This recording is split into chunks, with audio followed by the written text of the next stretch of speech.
through technology an ability for consumers to measure. What does that mean? That's where are they traveling?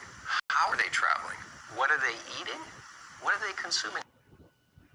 We're developing through technology an ability for consumers to measure their own carbon footprint. What does that mean? That's where are they traveling? How are they traveling? What are they eating? What are they consuming? We're developing through technology an ability for consumers to measure their own carbon footprint. What does that mean? That's where are they traveling? How are they traveling? What are they eating? What are they consuming? We're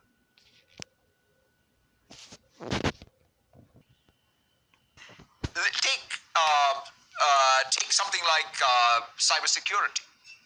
Before we think about protection, you want to make sure by design you're building systems that are secure.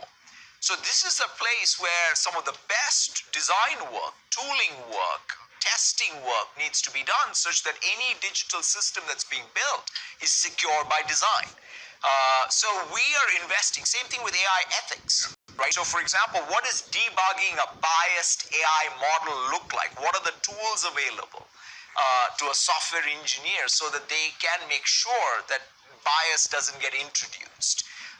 Or even moderation with internet safety. I think these are all very important ones. Or governance and privacy. For example, you can't say we will deal with privacy as an after effect, but you want to have real governance on all the data.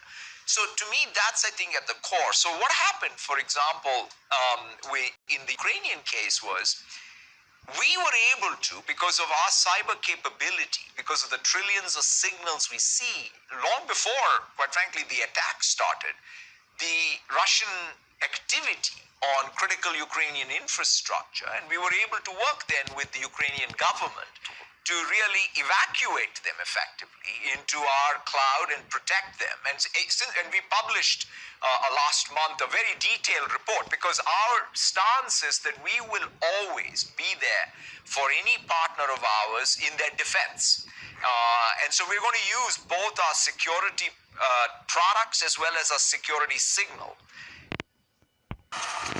So YouTube definitely is still serving in Russia, like you mentioned, and it has been, as soon as the war broke out, we realized this was an incredibly important time for us to get it right with regard to our responsibility. And we made a number of really, really tough decisions. One of them involved how we handled Russian state-sponsored media. We had lots of requests from various governments, but looking at our policy framework, we also decided to suspend that media globally. We also extended our policies with regard to how we handle verified violent events. So an event that denies something like the Holocaust would be against the YouTube policies. And what we saw is if there was denial or trivialization associated with the conflict, with the war in Ukraine, that would also become a violation. So the first and most important thing for us was to really focus on the responsibility, figure out how we could be good players in making sure that users can get authoritative and the right information. We're developing through technology an ability for consumers to measure their own carbon footprint. What does that mean? That's where are they traveling? How are they traveling? What are they eating? What are they consuming on the platform? So, individual carbon footprint tracker. Stay tuned. We don't have it operational yet, but this is something that we're working on.